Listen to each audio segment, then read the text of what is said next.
So no matter how old you get or how long you've been doing it, it's still very, very special to see your name and hear your name called. You just cannot, absolutely cannot take making this tournament for granted. Um, Question maybe why, why a 9 seed? Um, a couple things. First of all, if you look at the body of work, our analytics were 32 in the net, which kind of puts you in the 8 line. Um, and then all of our metrics were that or below. And then might ask, well, why is that? When we, had as many losses as we did. We played 6 non-conference teams that were in the field. That's the most that Auburn's ever played. And so that's by choice. So by beating Colgate and Texas Southern and Northwestern and playing Memphis and USC and West Virginia, we helped ourselves. And then we played 13 NCAA tournament teams. The most Auburn's ever played was 10. So it was a very tough schedule, which I think is very, very important. I think the other thing, in addition to that, was the fact that even in our losses, particularly at Tennessee or at Texas A&M or at Alabama, we were extremely competitive. And now with the new metrics, you do get rewarded for how you play, not just whether you win. And so, I'm very proud of the team for making the tournament, putting ourselves in this position. This team, including our summer trip to Israel, logged 31,000 miles of travel. Last year's team, for example, only logged 11,000 miles of travel. I think it's been a long year from that standpoint. The trip to Israel, the trip out to the West Coast, the trip to Cancun, the trip to West Virginia. That just there was a lot of travel,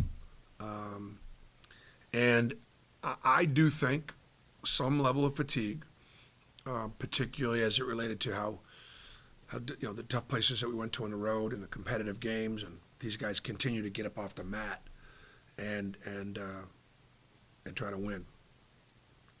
So, very pleased with getting in. Now, our first opponent in Iowa. I would be absolutely remiss if I didn't start a press conference talking about how special it was for me to be at Iowa as an assistant for 6 years. The Hawkeye State is something special. I think people in Alabama, here in the South, would share a lot of things with the people in Iowa in the Midwest. 2 great states full of great people. And really important time for me as an assistant coach under Dr. Tom Davis. I still have some great friends there.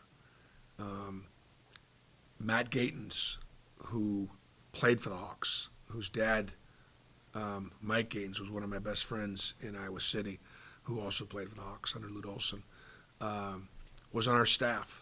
So I've already texted Matt and told him I've changed all the play calls and I've changed all my signals and we're not running that anymore and stuff like that.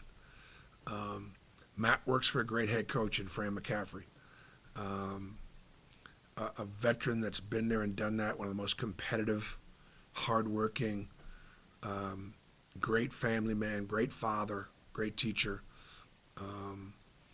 as head coach, and a brilliant offensive tactician. Iowa as a team will be one of the best offensive teams we've played.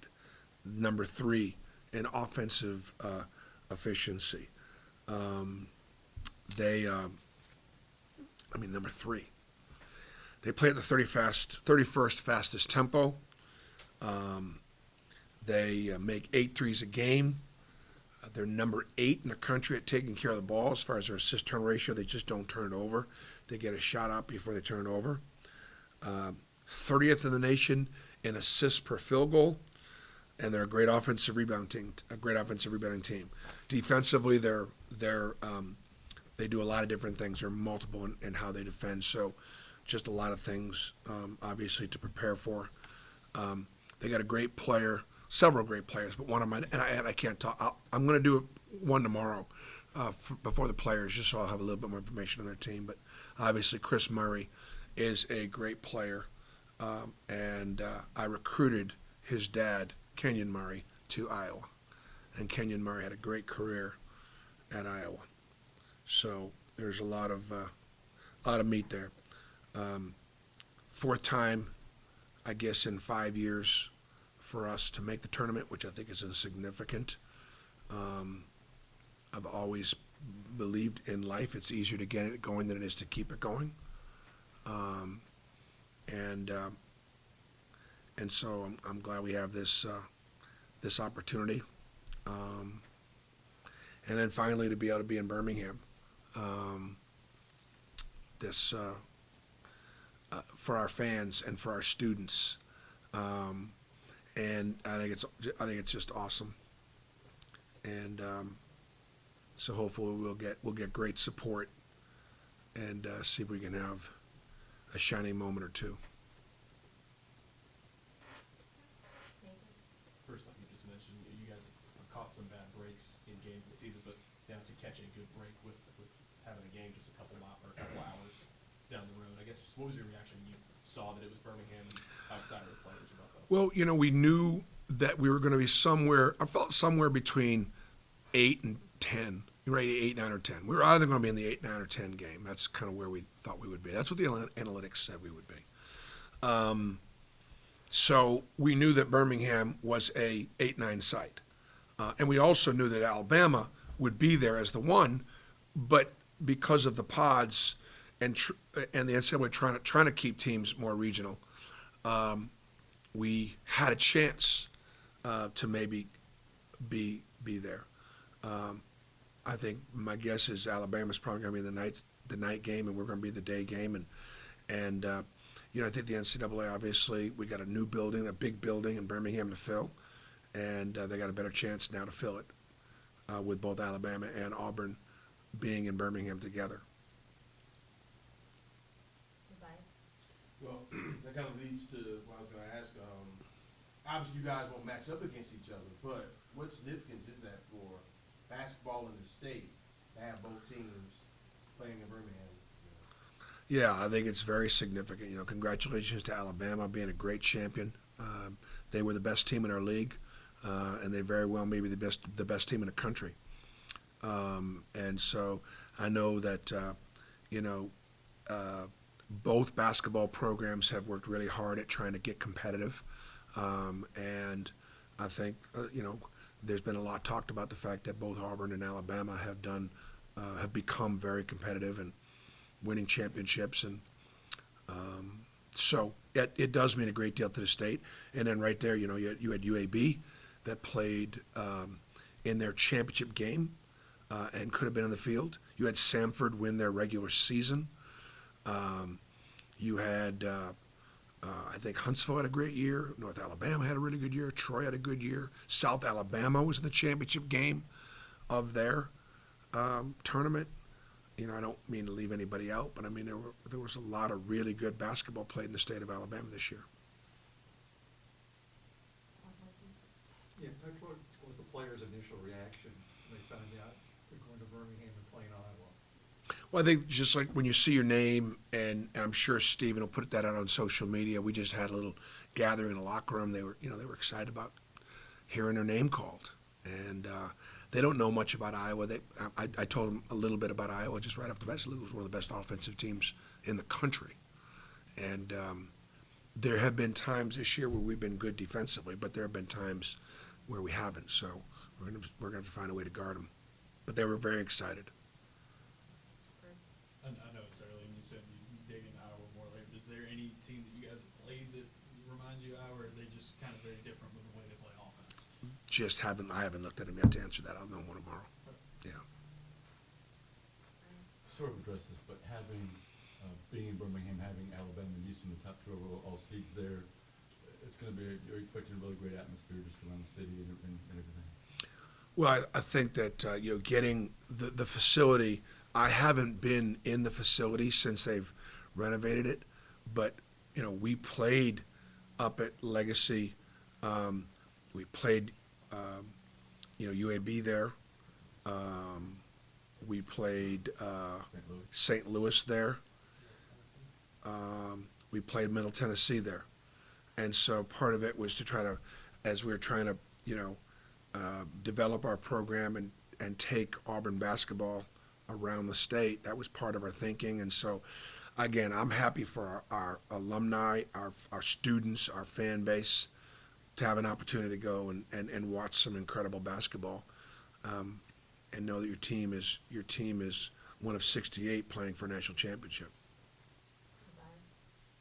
Bruce, do you think the SEC is fairly represented with the bracket, with the teams that got in? Yeah, getting 8 in is unbelievable.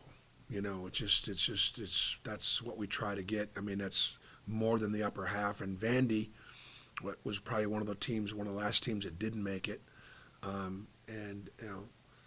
Coach Stackhouse did an incredible job.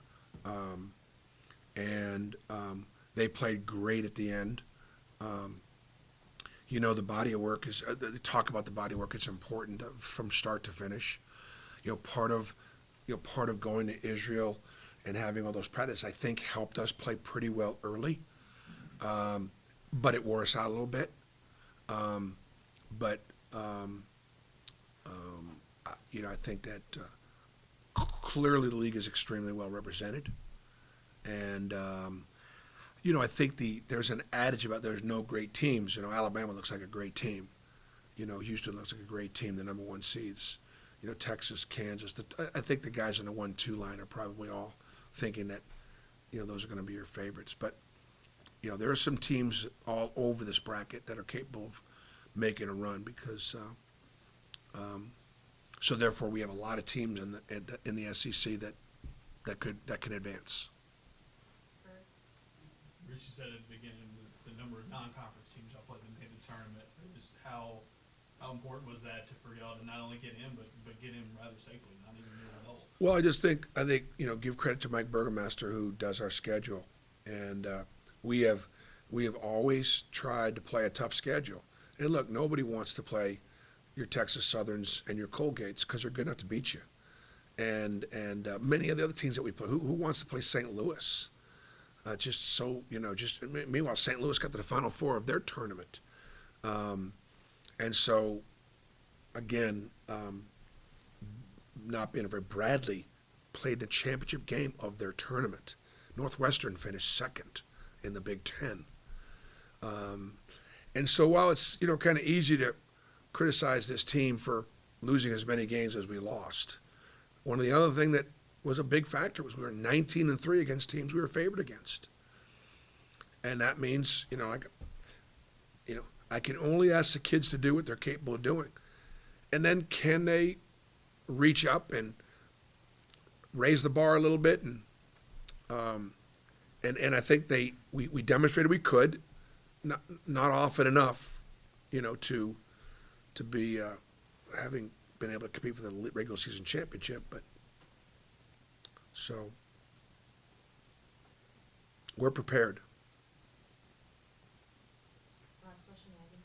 How much does it help for most of these guys that they kind of know what the routine is like now for the NCAA tournament? They were there a year ago and they kind of have an idea of what it's going to be like. I think there's they say that's an advantage, having been there, I know for me, losing on Thursday, watching the games on Friday over the weekend, that wasn't any fun.